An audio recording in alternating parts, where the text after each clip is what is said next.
नमस्कार दोस्तों, स्वागत है आपका राजंस करियर प्राइवेट लिमिटेड के ऑफिशियल यूट्यूब चैनल पर। मैं हूं सजदर पांडे और आज हम यहां पर एसएससी जो दिल्ली पुलिस कांस्टेबल का एग्जाम आया हुआ है उससे जुड़े हुए इतिहास की जो हमारी प्रश्न श्रृंखला चल रही थी उसी का एक अगला भाग बनाने जा रहे हैं। तो आइए देखते हैं अगले महत्वपूर्ण प्रश्नों को जो आपके लिए एग्जाम में महत्वपूर्ण साबित हो सकते हैं। तो आज का जो सबसे पहला प्रश्न है वो ये है कि कनिष्क किस वंश का शासक था। तो बहुत ही महत्वपूर्ण प्रश्न है इतिहास का कि कनिष्क किस वंश का शासक था। पहला ऑप्शन है मौर्य वंश, दूसरा शुंग वंश, तीसरा कुषाण वंश, चौथा है सातवाहन वंश। तो याद रखेंगे कनिष्क जो कि प्राचीन भारतीय इतिहास का एक महान शासक था, वो प्राचीन भारत का मौर्योत्तर काल के एक वंश का एक महान शासक था और उसी वंश का नाम आपको यहाँ बताना है। तो वो वंश जो है वो हमको दिखाई देता है कुषाण वंश। तो कनिष्क कुषाण वंश का एक महान शासक था जो कि मौर्योत्तर काल का एक वंश दिखाई देता है। और इससे जुड़े आपको बहुत सारे महत्वपूर्ण प्रश्न दिखाई देते हैं कि कनिष्क जो है वो उसने 78 ईस्वी में अपना राज्याभिषेक करवाया था और जिस समय उसने अपना राज्याभिषेक करवाया था 78 एडी ईस्वी में, तो जिस समय उसने अपना राज्याभिषेक करवाया था उस राज्याभिषेक की याद में कनिष्क ने एक नए कैलेंडर शक कैलेंडर की शुरुआत करवाई थी, उसका प्रचलन शुरू करवाया था। और ये जो शक कैलेंडर है वर्तमान में भारत का राष्ट्रीय कैलेंडर, तो ये भी आपको पता होना चाहिए। साथ ही साथ कनिष्क के बारे में और बहुत सारी महत्वपूर्ण प्रश्न आते हैं कि जो कनिष्क है उसने ही प्राचीन काल में चीन से यूरोप तक जाने वाले प्रसिद्ध रेशम मार्ग या सिल्क रूट को भी अपने कंट्रोल में कर लिया था, मतलब उस पर नियंत्रण स्थापित कर लिया था। तो ये प्रश्न भी आता है। और कनिष्क ही वो शासक है जिसके शासन काल में प्राचीन काल में मूर्ति कला निर्माण की दो नवीन कला शैलियों गांधार कला शैली और मथुरा कला शैली का विकास हुआ था। तो ये सारे प्रश्न अक्सर रिपीट होते रहते हैं, आपको ध्यान में रखना चाहिए। तो इस प्रश्न के हिसाब से प्रश्न पूछा गया कनिष्क के बारे में और उसका वंश पूछा गया, तो आपको इसका वंश पता होना चाहिए। वो वंश क्या है, सॉरी यहाँ पर ध्यान रखेंगे, उसका वंश है ऑप्शन सी कुषाण वंश। तो इस प्रश्न का सही उत्तर है ऑप्शन सी कुषाण वंश, आप ध्यान रखेंगे। बढ़ते अपने अगले प्रश्न की ओर। हमारा अगला प्रश्न है निम्न में से किसे भारत का नेपोलियन कहा गया है। तो ये भी बड़ा महत्वपूर्ण प्रश्न है। ये प्रश्न भी अक्सर आता है कि किसे भारत का नेपोलियन कहा गया है। अब पहले तो आपको ये पता होना चाहिए कि नेपोलियन कौन है। तो नेपोलियन का जो पूरा नाम है वो हमको दिखाई देता है नेपोलियन बोनापार्ट, या इसको लिटिल कार्पोरल के नाम से भी जाना जाता है। और ये आधुनिक फ्रांस का एक सम्राट या नेता, या आप इसको राजनीतिक बोलिए, जो बोलना है बोल सकते हैं। तो आधुनिक फ्रांस का एक सम्राट या सेनापति हुआ करता था और इसके बारे में ऐसा माना जाता है कि इसने अपने जीवन में जो भी युद्ध लड़े लगभग उन सभी में इसको विजय ही प्राप्त हुई, मतलब जीत प्राप्त हुई है। और इसी कैरेक्टर का एक भारतीय राजा प्राचीन भारतीय इतिहास में दिखा देता है। उसी से जुड़ा प्रश्न है कि किसे भारत का नेपोलियन कहा जाता है। तो आपके सामने चार ऑप्शन है, चंद्रगुप्त मौर्य, चंद्रगुप्त द्वितीय, विक्रमादित्य, अशोक और समुद्रगुप्त। तो याद रखेंगे कि भारत का नेपोलियन कहा गया है गुप्त वंश के शासक समुद्रगुप्त को। तो समुद्रगुप्त भी हमको एक ऐसा शासक दिखाई देता है जिसका कैरेक्टर इसी तरह का दिखाई देता है कि उसने अपने जीवन में जो भी युद्ध किए लगभग सारे युद्धों में उसको विजय प्राप्त हुई है और इसी वजह से उसको ही क्या कहा गया है, भारत का नेपोलियन या कहा जाता है। तो याद रखेंगे समुद्रगुप्त क्या है, क्या कहा गया है, वो भारत का नेपोलियन। बढ़ते अपने अगले प्रश्न की ओर। अगला प्रश्न है प्रयाग प्रशस्ति लेख निम्न में से किसकी सैन्य विजयों के बारे में वर्णन करता है। तो बहुत ही महत्वपूर्ण ये लेख है प्रयाग प्रशस्ति लेख। और प्रश्न पूछा गया किसकी सैन्य विजयों के बारे में वर्णन करता है। तो प्रयाग प्रशस्ति लेख जो कि इलाहाबाद या प्रयागराज में मिला है उसके बारे में बात कर रहा है ये। और प्रशस्ति मतलब प्रशंसा पत्र है ये। तो ये पूछा जा रहा है कि प्रयाग प्रशस्ति जो है उसमें किसकी युद्ध विजयों का वर्णन है। चार ऑप्शन है, चंद्रगुप्त प्रथम, समुद्रगुप्त, चंद्रगुप्त द्वितीय और चौथा ऑप्शन है कुमारगुप्त। तो आपको पता होना चाहिए कि अभी मैं थोड़ी देर पहले ही बात कर रहा था समुद्रगुप्त के बारे में और इस प्रश्न का उत्तर भी समुद्रगुप्त ही है कि समुद्रगुप्त ने जो भी युद्ध जीते हैं उन सारे ही युद्धों का जो वर्णन है, विजयों का वर्णन है, वो हमको कहां पर मिलता है, प्रयाग प्रशस्ति लेख में मिलता है। तो आपको याद रखना होगा कि प्रयाग प्रशस्ति लेख में ही समुद्रगुप्त की समस्त विजयों का उल्लेख हमको दिखाई देता है। तो ये आपके लिए महत्वपूर्ण है। बढ़ते अपने अगले प्रश्न की ओर। निम्न में से किस गुप्त शासक ने हूणों को पराजित किया था। यह भी बड़ा महत्वपूर्ण प्रश्न है कि वो कौन सा गुप्त शासक था जिसने हूणों को पराजित किया था। तो हूण जो है वो मध्य एशिया की एक बर्बर जनजाति थी, एक आक्रमणकारी जनजाति थी जो अक्सर जो वहां से निकलती थी और लगभग सारी दुनिया पर ये हमला करते थे और ये भारत को भी इन्होंने हमला किया था। अब प्रश्न पूछा जा रहा है कि जिस समय हूणों का भारत पर पहली बार आक्रमण हुआ तो वो उस समय किसका शासक था। तो ये याद रखेंगे कि गुप्त वंश के शासकों का शासनकाल चल रहा था और प्रश्न पूछा गया कि किस गुप्त शासक ने हूणों को पराजित किया। तो यहाँ पे दो तीन बातें एक साथ याद रखेंगे कि जिस समय भारत पर गुप्त वंश के शासकों का शासन चला था उसी समय हूणों ने भारत पर आक्रमण करना शुरू किया था और फिर ये पूछा जा रहा है कि जो होड़ थे उनको भारत के इन शासकों ने पराजित किया, मतलब गुप्त वंश के किसी राजा ने पराजित किया। तो दो प्रश्न बनते हैं कि किस वंश के शासकों के शासनकाल में आक्रमण किया पहली बार, तो होड़ों ने, तो आंसर है गुप्त। फिर प्रश्न पूछा गया है कि यहाँ पर जो पूछा गया कि वो कौन सा गुप्त शासक था जिसने होड़ों को पराजित भी कर दिया था, तो यहाँ पर 4 ऑप्शन दिए गए हैं, चंद्रगुप्त द्वितीय, कुमारगुप्त, स्कंदगुप्त और भानुगुप्त। तो याद रखेंगे स्कंदगुप्त ही वो शासक था जिसने होड़ों को पराजित किया था। तो गुप्त वंश का एक शासक दिखाई देता है स्कंदगुप्त, और स्कंदगुप्त ने होड़ों को पराजित किया था। और स्कंदगुप्त ने जो होड़ों को पराजित किया था उसके इस युद्ध का वर्णन, मतलब इस विजय का वर्णन एक अभिलेख मिलता है और उस अभिलेख का नाम है भित्री अभिलेख। तो भित्री अभिलेख जो कि कानपुर उत्तर प्रदेश में है, उसमें यह वर्णित है कि स्कंदगुप्त ने पराजित किया था किसको, होड़ों को। तो ये आपके लिए महत्वपूर्ण है। तो इस प्रश्न का उत्तर क्या है, स्कंदगुप्त। ध्यान रखेंगे कौन से वंश का शासक, गुप्त वंश का शासक। बढ़ते अपने अगले प्रश्न की ओर। हमारा अगला प्रश्न है गुप्तों की स्वर्ण मुद्रा किस नाम से जानी जाती है। तो यहाँ पर गुप्त वंश से जुड़ा हुआ ये प्रश्न है। ये भी प्रश्न महत्वपूर्ण है कि गुप्तों ने स्वर्ण और चांदी की मुद्राएं, तांबे की मुद्राएं भी चलाई थी। अब उनके स्वर्ण मुद्रा का क्या नाम था, ये सरल सा प्रश्न है, आपको बताना है। कौड़ी, दिनार, नेस्क या पण। तो 4 ऑप्शन दिए गए हैं। तो गुप्तों ने जो स्वर्ण मुद्राएं चलाई थी उन्हें भारतीय इतिहास में दिनार के नाम से जाना गया। क्या नाम से, दिनार। तो गुप्तों की स्वर्ण मुद्राएं क्या कहलाई हैं, क्या कहलाती हैं, दिनार। उन्होंने इसका नाम दिया था दिनार। तो याद रखेंगे। बढ़ते अपने अगले प्रश्न की ओर। गुप्तों की चांदी की मुद्रा। तो अभी हमने गुप्तों की स्वर्ण मुद्रा की बात की, अब हम चांदी की मुद्रा की बात कर लेते हैं कि उनकी चांदी की मुद्रा किस नाम से जानी जाती थी।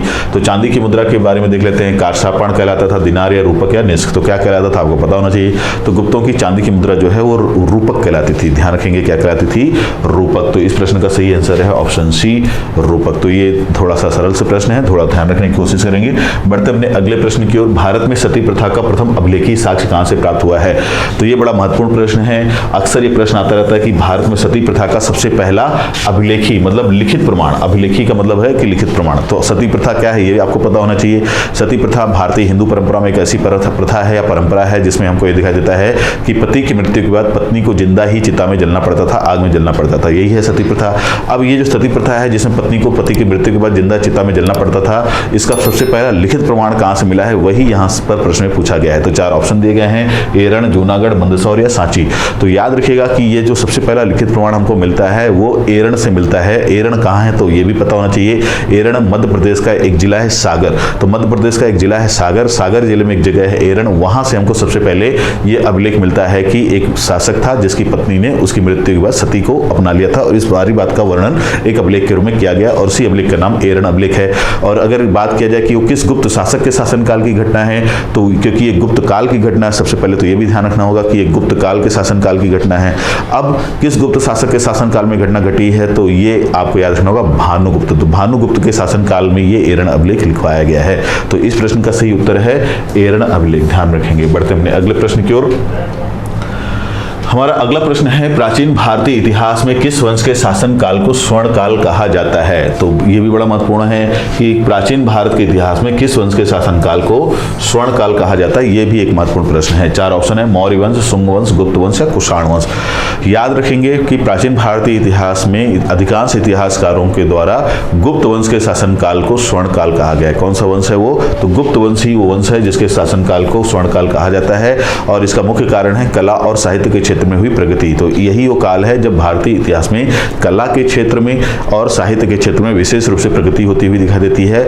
कला में हमको दिखाई देता है कि इसी काल में मंदिर निर्माण की एक नवीन कला शैली का उत्तर भारत में विकास होता है, जिसका नाम नागर शैली दिखाई देता है। वहीं साहित्य में अगर बात करें तो साहित्य के क्षेत्र में इसी काल में हमको कालिदास जैसे व्यक्ति दिखाई देते हैं जिन्होंने अनेक महान साहित्यिक ग्रंथों की रचना की है, और ये आपको जानकारी होनी चाहिए। तो बड़े महत्वपूर्ण है, ध्यान रखेंगे। तो इस प्रश्न का सही उत्तर क्या है, गुप्त काल।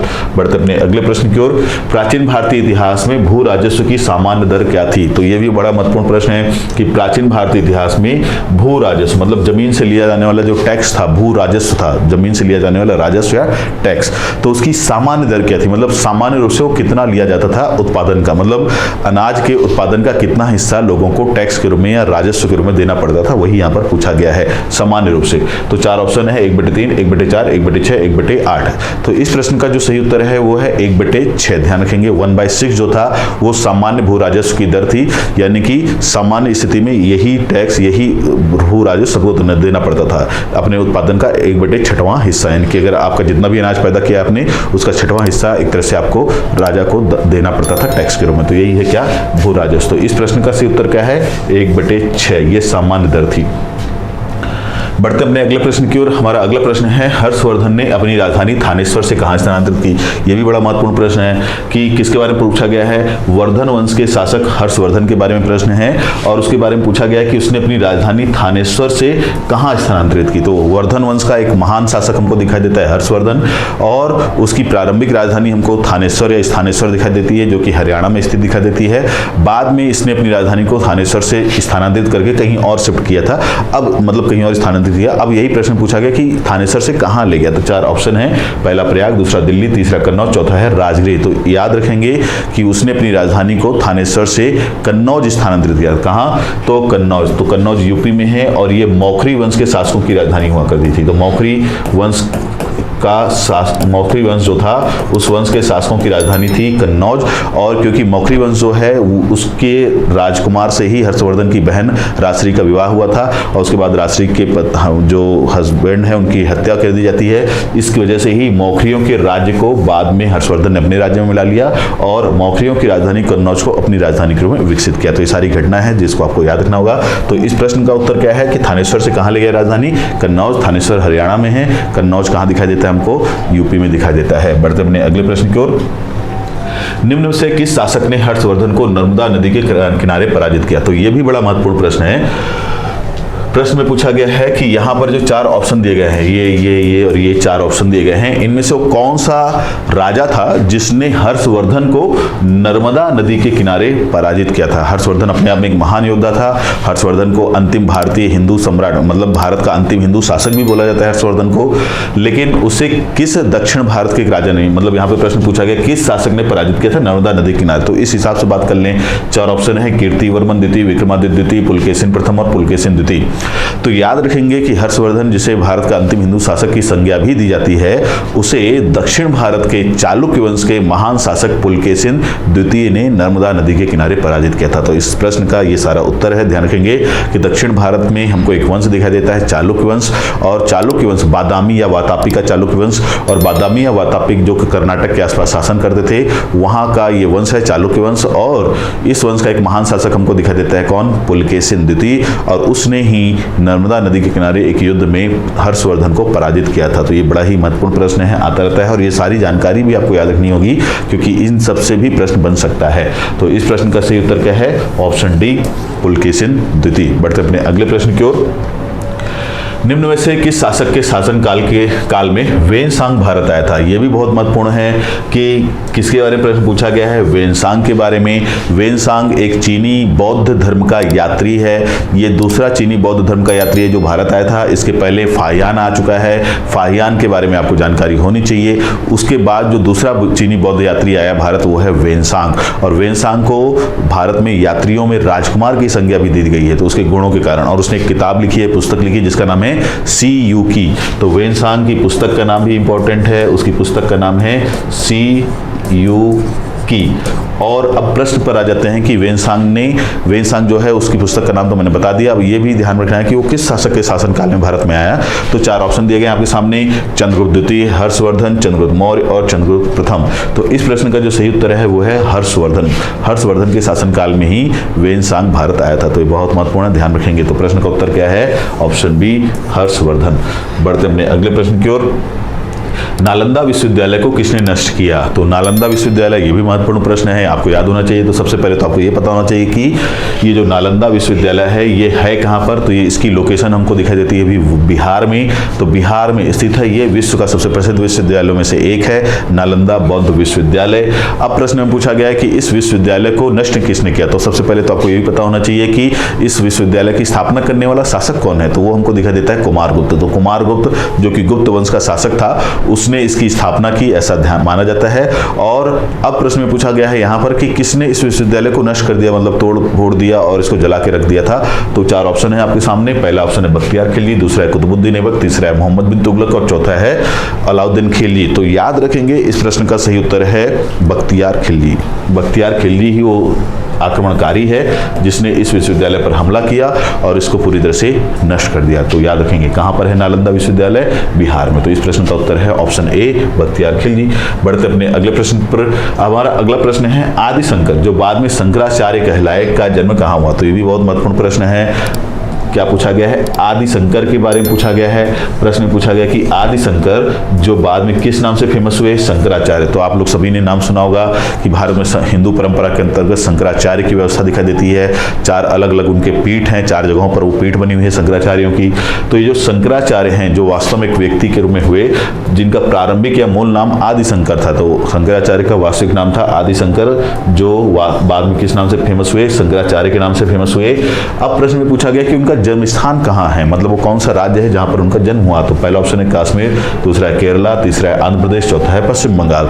तो याद रखिएगा शंकराचार्य का जन्म केरल में हुआ था। केरल का एक गांव है अनाड़ी मुनाड़ी ऐसी कुछ नाम है, थोड़ा ध्यान रखेंगे। तो केरला में जन्म हुआ किसका, शंकराचार्य का। ये बड़ा महत्वपूर्ण प्रश्न है। तो इस प्रश्न का उत्तर है option B.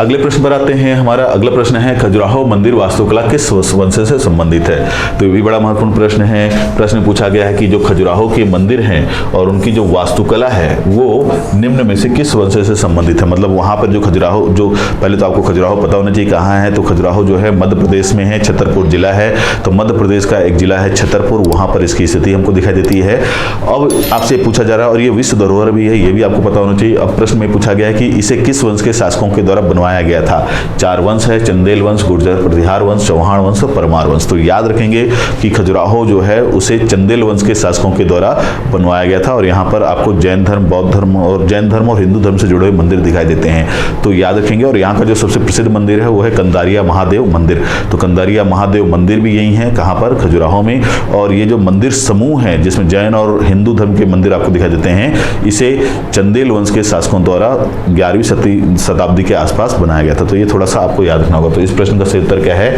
Option A Chandel वंश। बढ़ते अपने अगले प्रश्न की ओर। हमारा अगला प्रश्न है एलिफेंटा के प्रसिद्ध गुफा मंदिरों का निर्माण किस वंश के शासकों द्वारा करवाया गया था। तो प्रश्न किससे जुड़ा हुआ है, एलिफेंटा। अब एलिफेंटा का जो गुफा मंदिर है, ये जो मंदिर है गुफा मंदिर, ये पहले तो आपको पता होना चाहिए कि है कहाँ पर। तो ये महाराष्ट्र में है, मुंबई के आसपास है। एलिफेंटा के मंदिर कहाँ है, महाराष्ट्र में, मुंबई के आसपास है एलिफेंटा के गुफा मंदिर।